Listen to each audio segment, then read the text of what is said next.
Hey folks, quick disclaimer about Greasy Says, my new show about being a game developer for 15 years who's brown. Okay, Greasy Says contains explicit language, adult situations, and viewer discretion is strongly advised. Right? Greasy Says is supposed to be a comedic take on what it's like to be in the gaming industry from my perspective, but I'm not out here trying to make people feel uncomfortable just for the sake of it. So, to sum it up, I have a potty mouth. Don't let your kids listen to this shit. And kings and queens above 18 only. Let's try that. All right? Lay is... Haha, let's get this party started. High def with the book. Greasy Says.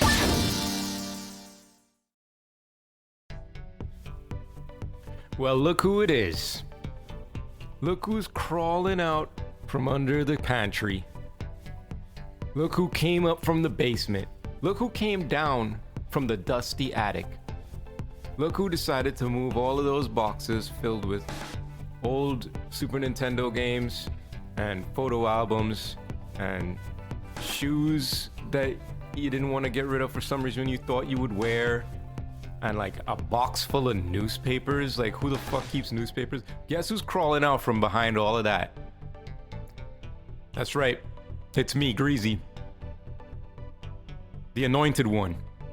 And welcome back to Greasy Says. My name's Greasy, aka M-Cue. And I'm back. It's been a really great break.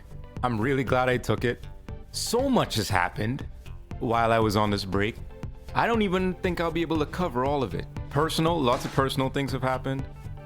Gaming stuff has happened. I played a bunch of games. Like, I actually had time to play a bunch of games. I finally, all right, newsflash. Bow, newsflash. I gotta make a sound. I probably won't make a sound for that. I finally beat Darkest Dungeon. I'm pausing for applause. If you're not driving, if you're sitting at your desk listening to this, or you're on your porch, just do a little golf clap for me. Let me say it again. I finally beat Darkest Dungeon. Thank you. Thank you so much. It's been about 3 to 4 years in the making. Several restarts. I had to go back down to the easy level. I'm a fucking lame ass. I'll be truthful about the whole thing. I'm not a good Darkest Dungeon player. I had to go look at fucking hidden squid videos on YouTube. I had to check out Reddit. I had to use like a cheat sheet that had all of the curios and ways to what items you use to what's the word I'm looking for? Successfully interact with those curios without being poisoned or given some sort of ailment. I had all that going. And then I realized they had a mod that allows you to just have that on the side of the shop screen when you're about to embark. So I installed that motherfucker, no doubt, like lickety split. And I beat the game. I finally beat the game. Still one of the best games ever. I just looked at my Steam, like the app, and it tells you how many hours you've played. I played that fucking game for 366 hours. Yeah, it's like that. I don't have numbers like that on anything except maybe like Skyrim. So, yo, Red Hook Studios, y'all created a goddamn masterpiece that took me forever to beat. I didn't give up. I tried and I tried and I tried again. And I'm probably going to play it again. I'm probably going to play the shit out of that game for the rest of my life. I'll play that until the second one is ready.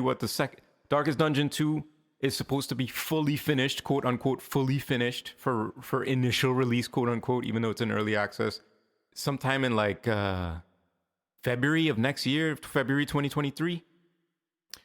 I'll wait. I want the full, juicy, full-fledged features. I want that shit fleshed out. I want all the bugs mostly gone. I want that shit to be popping. So when I play that shit, I'm just gonna be like, oh, for real, yo. For real, no plant is gonna be safe around me when I play that fucking game. Let me tell you. That's a Louis C.K. Louis C.K. and that ugly, grimy, slimy motherfucker. The Jabba the Hutt. What's his name? The Weinstein brother. Jabba the Weinstein. Speaking of which, I don't mean to disrespect Louis C.K. Actually, I have a couple thoughts. This podcast is gonna be, it's gonna be different. Like, I don't think I'm gonna kill myself to try and make a bunch of music and make like an interesting fucking essay on like a subject. I don't know. I might not. I might just ramble for now, and then I'll look and it'll be like 20 minutes later. I'll be like, oh shit, I gotta wrap up the fucking podcast.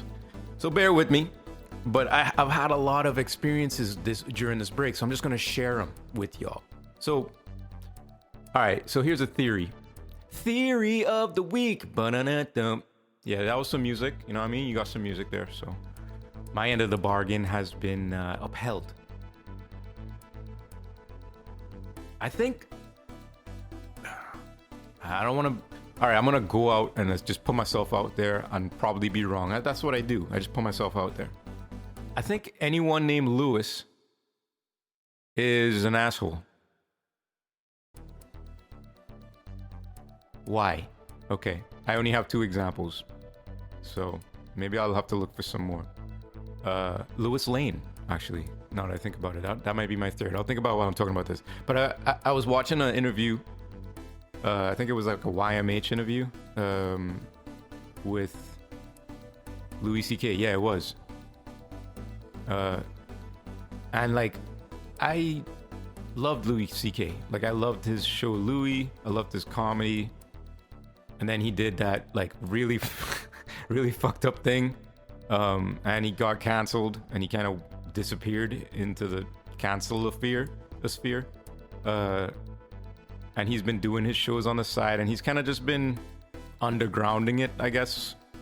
Not really, because I'm sure all of his old fans still love him and everybody just kind of like acts like that shit never happened. Like, dude was jerking off in front of people who didn't want him to jerk off in front of. Like, that's a weird fucking thing to do. And to just be like religiously doing it, not giving a fuck. You kind of have to be a kind of a prick to do that, right? First off, right? Like, if I tell you, hey, Brendan, can I take my dick out and jerk off in front of you? And you tell me, no, I'd rather you not do that. It's common decency for me to be like, okay, let me go find Brenda to whip my dick out in front of. You don't just do it anyway to completion. So you're kind of an asshole, straight up and down. But then I was listening to his interviews and he just comes across kind of like pretentious. And I kind of feel like there's this inner rage in that dude that no one really gets to see, except if you work with him. Like, what's his name? Pete Davidson, another great comedian, in my opinion. I guess you could say he's a fuckboy. I don't know. I mean, he making some serious decisions these days with the ladies. Poor guy needs therapy. I swear to God. He needs to figure out what a good relationship looks like so he can actually get into one. And I swear he'll be so much happier. So all the tattoos and everything just scream like insecure. You know what I mean? All that shit. Anyway, Pete Davidson had a story about how Louis C.K. tried to get him fired from SNL. Just complete asshole moves. Like, why does Louis C.K. need to take this motherfucker's job? He's huge. Louis C.K. at the time was gigantic. He's crushing it. And they had some kind of backstage interaction, and he tried to get the dude fired. What kind of pussy ass shit is that? You're an asshole. Why are you being an asshole? And then I was listening to this interview with YMH, and he was just coming across like he made a couple jokes about no one was looking at his special because, you know, he had been canceled. He did his fucking heinous thing. And he was trying to make light of it, which I understand. I think that's probably the best thing to do in that scenario. But the way he was coming across, it was almost like, I don't know, it felt like he didn't have any remorse for what he did, even though I'm sure he does. And then the way he was talking about comedy and other comics and just knowing how he works with people and how much of a grinder he is and how much of a control freak he tends to be with editing and directing and producing and having to own every aspect of the stuff he makes. I don't know, man. I think he's kind of an asshole. And then there's another Lewis Cole, right? The drummer from Nowhere, basically the creator of Nowhere, which is a fantastic, essentially jazz synth band. And now he has his own project, the Lewis Cole Experience or some shit like that, the Lewis Cole Band or something. And like, I used to think that dude was mad cool. Like he's still cool, right? He has this really bizarre vibe to him. He's kind of like a robot. Excellent drummer, excellent keyboard player. He can play any instrument. He can sing. His writing skills are amazing. And he's kind of like a lot of young people's idol now. Like, I see a lot of people being like, Lewis Cole is the shit. Lewis Cole changed my life, blah, blah, blah. But then I think about Nowhere, which is the band that put him on the map, basically. And it was him and this, what's her name? Oh, I gotta look it up. I don't want to be disrespectful. Hold on. I gotta look it up.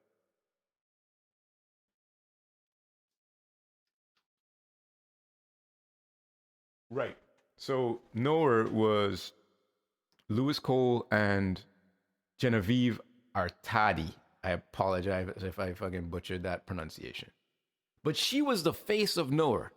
When you went to see Nowhere, like I went to see Nowhere, I was going to see her because she was so electric. She just drew you in. The music was killer. Like you could tell that Lewis was the main composer and he was like the guy doing everything.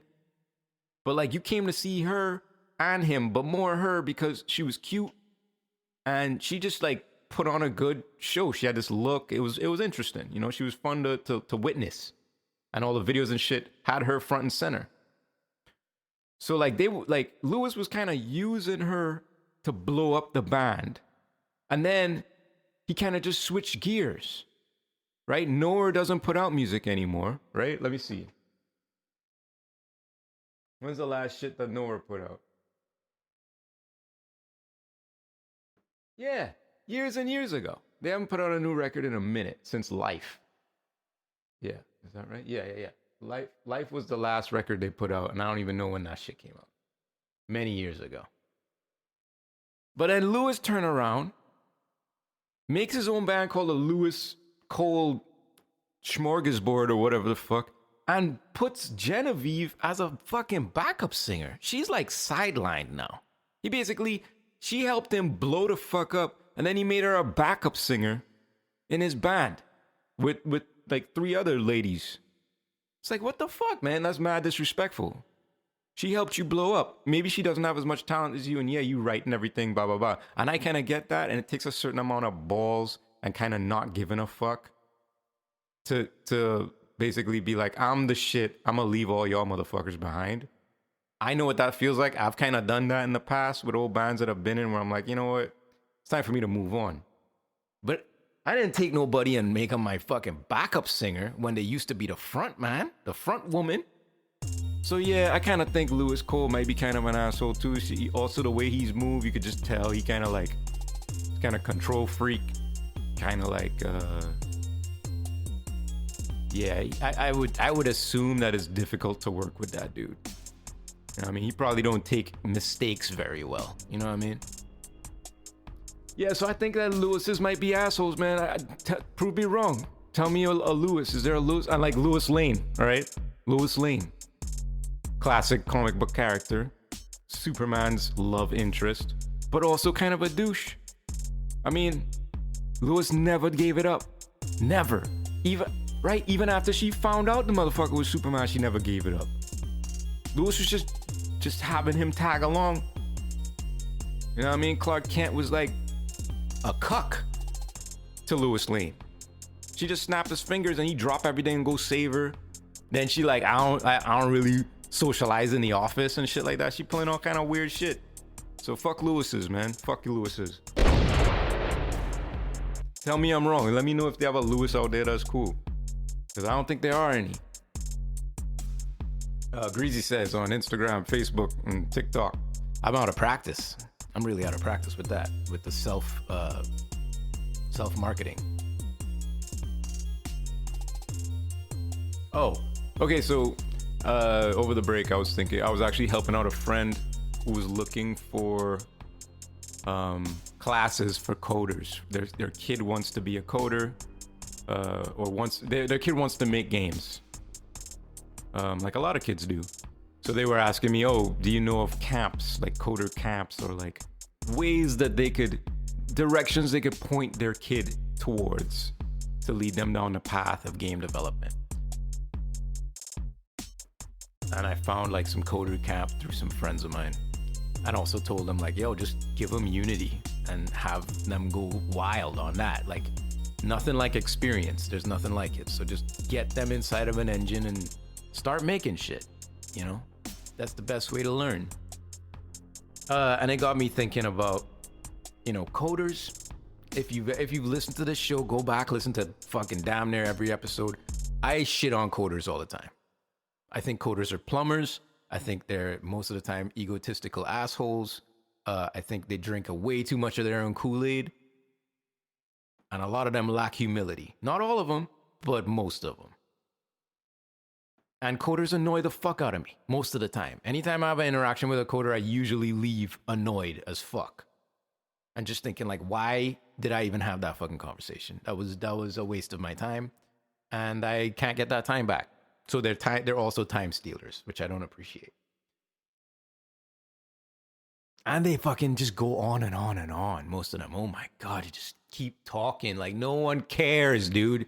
No one cares.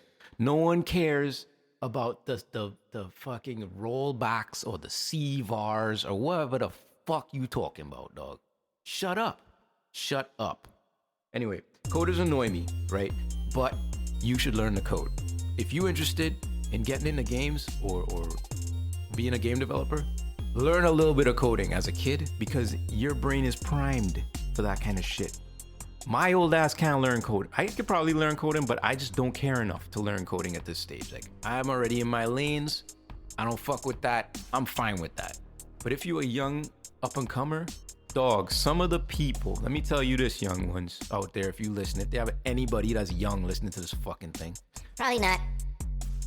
If you learn how to code, you become master of your own destiny, right? The people I know who can code and do other things are unstoppable in this business. Like, you're an invaluable asset. You can not only design the shit you want to come up with and create the content for the shit you want to come up with, but you have the ability to code and create and build the logic for the shit you want to build. You don't have to depend on anybody. And to me, that is one of the most valuable things, is being self-sufficient. If you can handle, and I just finished talking about fucking Louis Cole and Louis C.K. being assholes because they need to be control freaks, but this is kind of a control freak thing maybe, you know, so maybe I'm a hypocrite as usual on the fucking podcast. Yep. But if you can control all that, you don't need anyone. You can create in a vacuum. You can take your own direction on pretty much anything. And I think that's a really valuable thing, especially in indie games and in independent development, because most of the time it's just you and someone else maybe. And then if you want to go, you know, Super Saiyan right at the end of production, you hire a bunch of people to close it out. But most of the time it could be just you, like Stardew Valley, for existence. For example, that was made by one fucking person for years. Yeah, but that was one person that did everything. When you fucking finally publish that shit and the money starts rolling in, doggy, where else is gonna go? It's going one direction, straight into your fucking bank account. And obviously a quarter of it goes to the goddamn government. But that's all you. You control everything. So, yo, learn how to code, y'all. Even if it's a little bit, even if it's a tiny bit, even if it's just scripting in something like, Unreal or simple stuff in Unity and shit like that. Learn it and do it. Because I know some heads who have flown very high off of them skills. Oh, all right, switching gears. What time? Damn, it's almost been 20 minutes, y'all. It's almost been 20 minutes. This podcast, this episode of Greasy Says, is just gonna be me catching up. It might last for 2 episodes. I might not even get to the shit I wanted to talk about. I got all this shit in the list, and I'm not gonna be able to talk about all of it. Whatever. We'll be fine. We'll be fine. You'll tune in the next time. We'll catch up. All right. All right, so fuck Ezra Miller.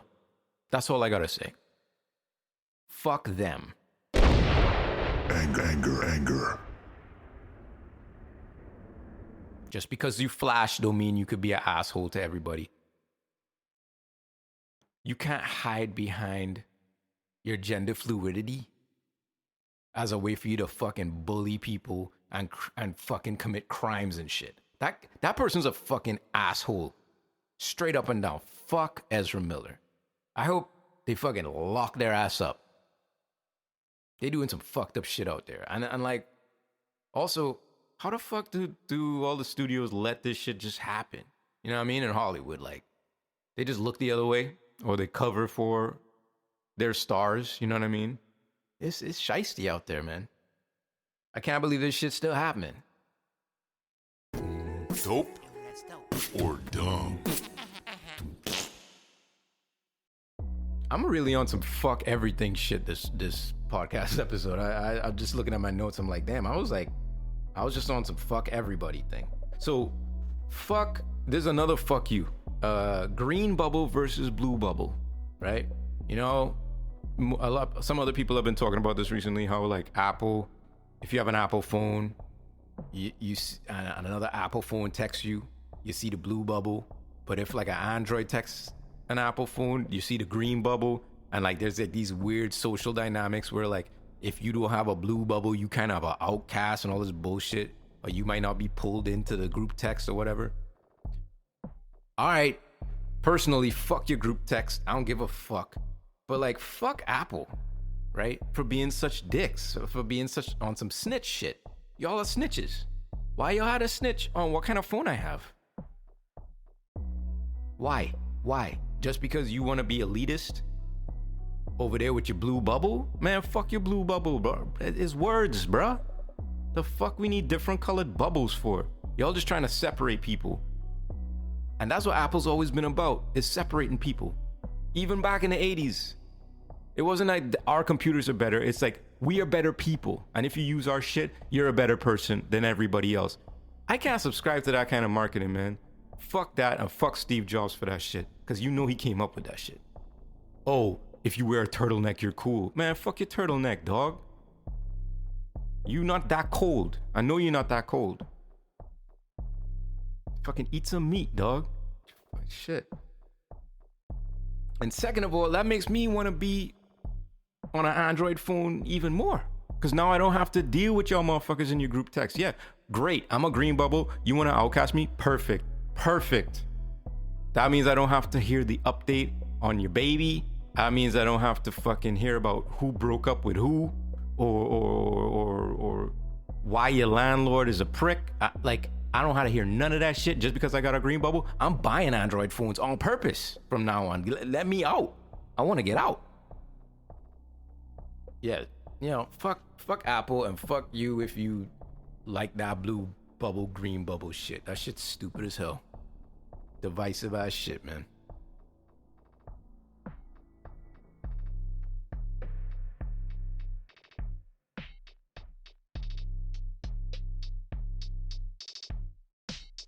Shit, man. Maybe I'll just fly through some of this stuff. I got some reflections.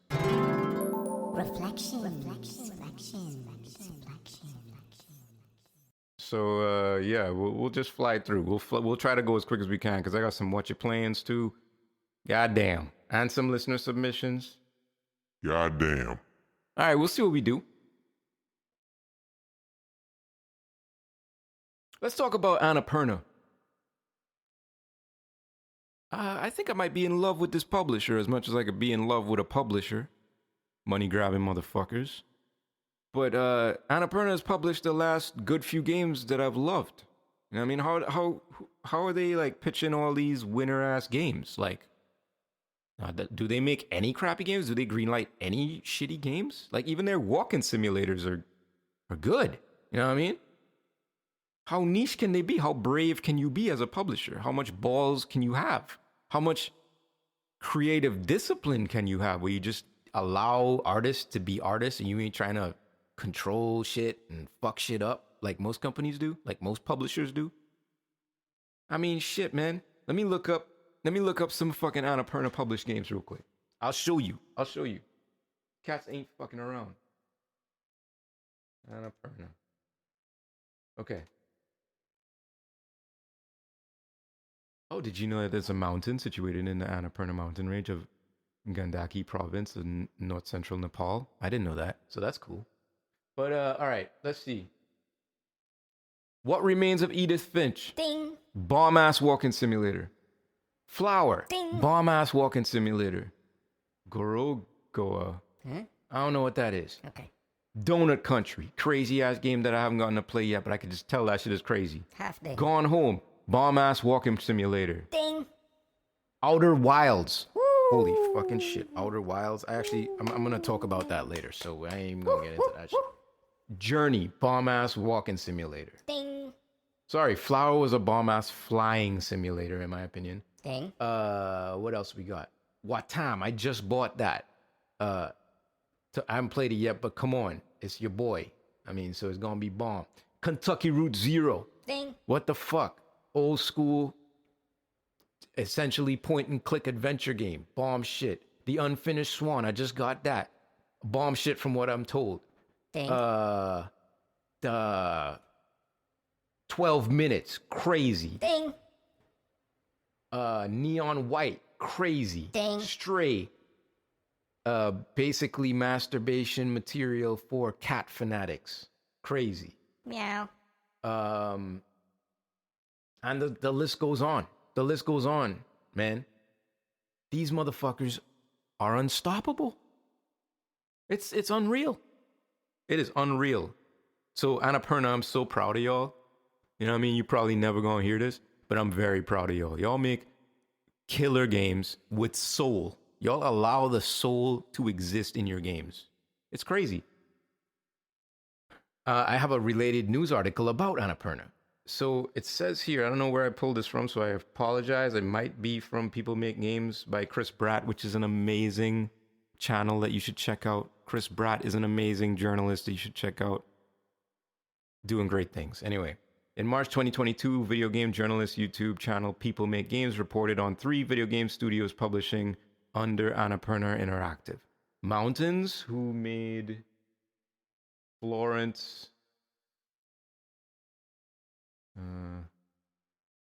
That's it. They made Florence. Fulbright, who made Gone Home and Open Roads, which came out this year or is coming out this year. And Funomena, I might have mispronounced that, who made Whatcha, which I'm going to play. I'm so psyched. And that's it. Yeah, so one of the smaller developers. Anyway, they interviewed these 3. In all 3 cases, employees reportedly reached out to Annapurna Interactive, addressing concerns regarding abuse and a toxic work environment being created by the studio founders, which happens all the fucking time. I can't even tell you how fucking true that is. If you work in a game industry, if you work in a game developer, look at your senior people and watch the toxicity rain fucking down like System of a fucking Down. Anyway. In hopes of getting Annapurna Interactive to mediate, employees stated that the publisher was siding mostly with the founders in question. According to one former studio employee, representatives of Annapurna Interactive had been quoted responding that without strong personalities, games don't get made. Chris Bratt of People Make Games saw these incidents as part of a greater pattern of auteur culture that can be found across the independent film and video game industry. Chris Bratt and People Make Games. Fucking round of applause. I know I just praised Annapurna. I know I did. But I pulled this article because it just shows that what is on the outside, what you see as a consumer, these amazing games with soul and that feel that they were made by real people who love what they do, they are still wrapped up in the toxic gaming industry culture.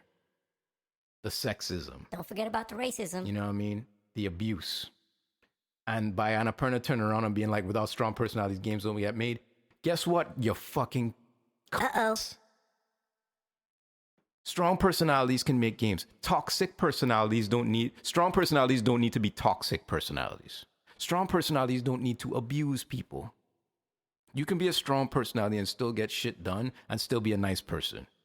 Still be a decent person. I know it's not as easy. And I know from experience that when you're in a leadership role, eventually you have to flex muscle, right? You have to bring out that strong personality because there's so many fucking asshole coders, for example, who are going to question everything you fucking do that you need to put your foot down. You need to have a strong personality. You need to be like, all right, I'm sick of convincing you fucking people. Just do what I fucking ask you to do.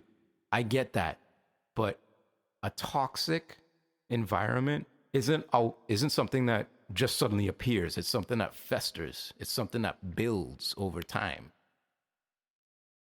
And that is as a result of the leaders of the studio being toxic, being abusive, being assholes, being control freaks. Wow, this ties in nicely, doesn't it? Being control freaks for long periods of time.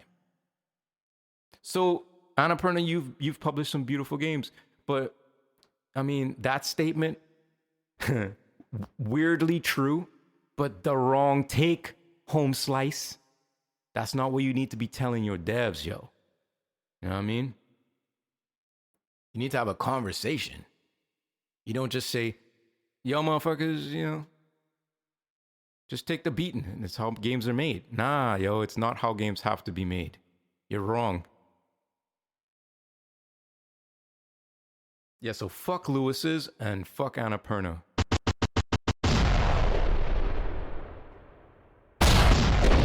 Maybe I'll call this episode Fuck Lewis and Fuck Annapurna. That'll get some eyeballs, right? What you play, what you play, what you play, what you playing, what are you playing? What you playing? I've been playing 2 games. Well, I've played a bunch of games. I'm not going to talk about all of them because I need content for the future episodes. Plus, I'm not done some of them. But over the break, I played 2 really, really great games for very different reasons. The first one I'll talk about is an Annapurna Interactive published game called The Outer Wilds. This game is an unassuming masterpiece. I mean, you could call it a walking simulator that unfolds over the course of 22 minutes. The entire game takes place over the span of 22 minutes. But it's one of those looping games where you can play it forever, those same 22 minutes forever. I don't want to spoil too much because this game, it's kind of hard to spoil this game because it's such a mind fuck. I probably don't even have the brains required to write a synopsis for what this game is really about. It makes you question existence. You question what time means. You know what I mean? Heavy shit. All done with pretty much no dialogue at all. No voiceover. Completely told through texts and communication, like transcribed communication between species and between people who work in this universe or whatever. Am I doing a great job? I don't know if I'm doing a great job of explaining this, but I can't recommend this game enough. I can guarantee that no one, like, if 5 of you bought it, 1 of you might finish it. It took me a lot. It's one of those games where, because it takes place over the span of 22 minutes, you kind of, you figure out a piece of the puzzle and a way to move forward in this quote unquote story. But you might not know what the next step is. You've learned like a skill or a way of thinking about this game world, but you don't know how to apply it yet. I'll go off, take a nap, go fucking play with my kid, go to the beach, eat a sandwich, whatever. And like 3 days later, it'll click in my brain. Oh, that's how because of how I was trained to think about time and quantum imaging, now I can figure out how to solve this puzzle. And that's how this game unfolds. It unfolds more outside of the game than it does inside of the game. You know what I mean? You crack the code, you figure out the puzzles when you're not even playing it. It's amazing. It infects your life. It infects your brain in a very unique way. It's also the greatest example of like quantum mechanics, explaining quantum mechanics to someone that I've ever seen. Quantum mechanics is a hard thing to understand. It's all theoretical. It's like fucking magic or something, you know? It's bizarre. It's hard to understand. But this game manages to do it in a way that's really accessible. And, you know, it tickles your brain in just the right way. I can't say enough good things about this fucking game. It's basically like a thesis, man. It's a doctorate. You know, it's so complex. I can't even believe they were able to design this thing. Like, how do you design a game that you can experience? So, all right, let me step back. This is a game about space travel. So you're flying across the universe to several different planets and going inside of those planets and doing stuff. How is it they designed a 22-minute experience where you can fly across the universe, do all this crazy shit on one planet, fly back, solve the puzzle on another planet, all within 22 minutes? How do you keep telling a story that evolves, that lasts several hours, many hours, in the span of 22 minutes? How do you make it so that you can reach the furthest part in space near the beginning of the game and beat the game all within the same 22-minute window? Am I making any fucking sense? It's incredible. The design required is, I personally don't even know how you would do it. Anyway, props to, what's the fuck's name of this? Yeah. Props to Mobius Digital. Them cats pulled a crazy one out the back. If you play it, you know, you might be underwhelmed by the graphics. You know, it's not an incredibly beautiful game. The soundtrack is fantastic. But, you know, it's kind of crude looking. It looks like a cheaper indie game. It's not going to blow your mind with presentation and graphics. But if you sink your mind into that game, you're going to come out a changed person. It's like taking fucking LSD for the first time on mushrooms.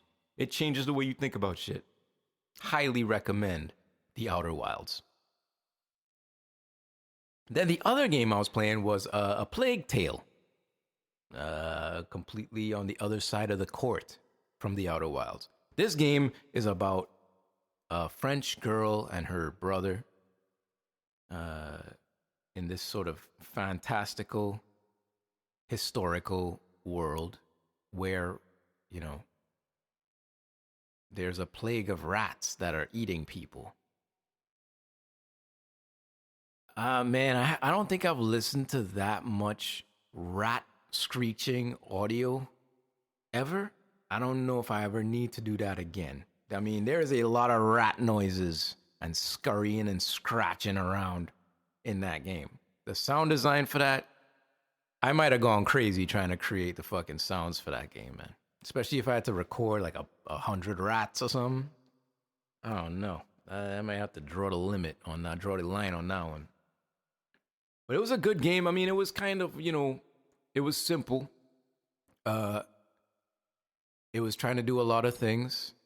It did some things well. It did some things not so well. The gameplay is I feel like it's one dimensional. You know, there's usually one key for every lock. You know, it's very linear. They're trying to tell a story, an epic story. And they do a pretty good job. The animation is crude. You could tell it was like their first big game. I'm sure whenever they come out with the next one, because I think it's the first of a series, it'll be way more polished and it'll be dope, I'm sure. They're just getting their feet wet at this point. But I thought it was pretty entertaining. I'll tell you what, though. You get real used to seeing the word Amicia has died on that fucking screen playing that game.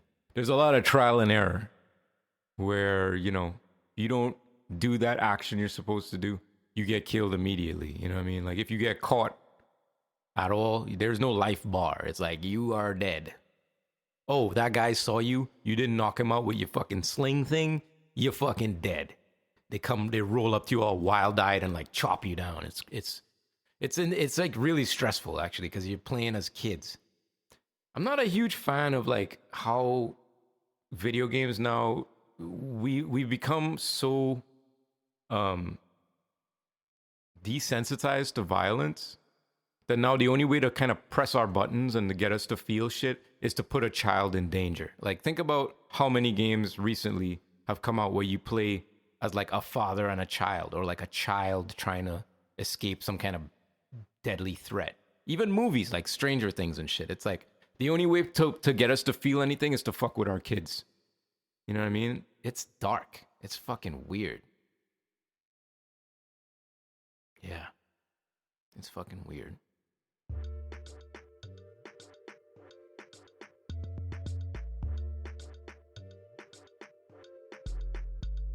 We got a listener text. Actually, a couple of comments that I got over the break. The first one, I'm gonna call him Mac. Catching up on the podcast and just wanted to let you know you're a funny dude. Why? Thank you very much. Ranting about whistling, groundbreaking stuff. No, I kind of feel like you might be making fun of me at that point, but I respect it because ranting about whistling is weird, but I don't know, it just tickles me the wrong way, y'all. Don't fucking whistle around me. Wow, just got to the episode where you jump in the hotel pool with your underwear, and I was there too, in that pool, although I kept my pants on, which is its own kind of embarrassment. And then he says, I didn't see anything, FYI. Mac, as I'm calling you on this, I'm really glad you didn't see nothing, because you might not be texting me right now. You might not be hitting me up to give me a comment for the podcast if you had seen my wing wang dangling around in the fucking cool waters. You know what I mean? But thank you for the comment. I love that you like my rant about whistling. That particular rant really triggered some people. I think it's people who like to whistle. I'm not gonna apologize. And if you whistle professionally for work, hey, you gotta do what you gotta do.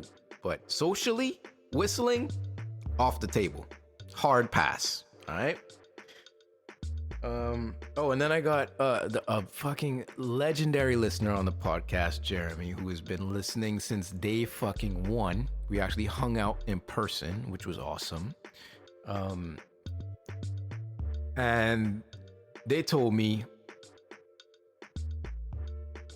that I need to change the intro to the podcast to stop saying it's my new podcast. He's like, it's not a fucking new podcast. Why do you say new? I'm like, dude, I recorded that like fucking like a year and a half ago. I don't know. I wasn't thinking about how accurate the fucking intro was. But he makes a good point. So I'll change that soon. So thank you for the feedback. I appreciate that. That's the feedback I need, yo. That helps make the fucking show better. Helps make my shit be more poppin'. So shouts out to you.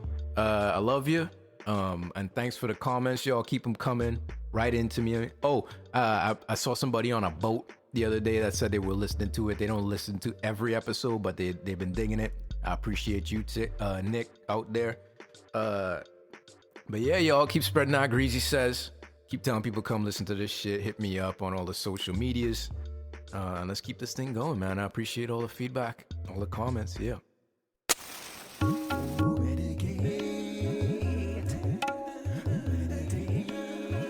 Medicate, meditate. This week, I want to think about ways that we could just be better people to work with, nicer people, pure people. Don't be a dick. Don't be a Lewis. Don't be a dick. Sounds pretty simple. But the more we grind, the more we work hard, the more time we spend giving our all, we might forget. We might forget how to be a decent human. Get carved into that familiar shape. A protrudence. A head with no brain in it. Don't be a dick. Don't be a dick. Don't be a dick. Don't be a Lewis. Don't be a dick. Man, I wonder if someone named Lewis listens to this podcast would just be like, fuck this fucking guy. Who does he think he is? Lewises are great. If you're that Lewis, I apologize. I didn't mean to make you feel bad. It was just a theory. You know what I'm saying? You might be the exception.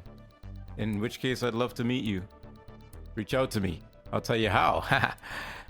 Reach out to me on TikTok, Instagram, and Facebook under the name Greasy Says. You can also check out my music on Spotify under the name M-Cue and on Bandcamp under the name M-Cue. And if you really feel like torturing yourself and you really want to get offended by everything, listen to my old podcast project called This Is Good For Me on SoundCloud. Just be careful when you listen to it, okay? You might get your feelings hurt.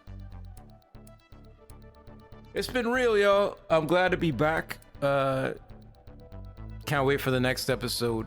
Hope you guys enjoyed this episode of Greasy Says, episode 12. And I'll catch y'all in the next one. And until then, my greasy people, thanks for coming out. Remember to like, subscribe, comment, give me that feedback. Tell me to go fuck myself if you think that's necessary. And until next time, it's me, Greasy. And I already checked out with the room key. Lakers.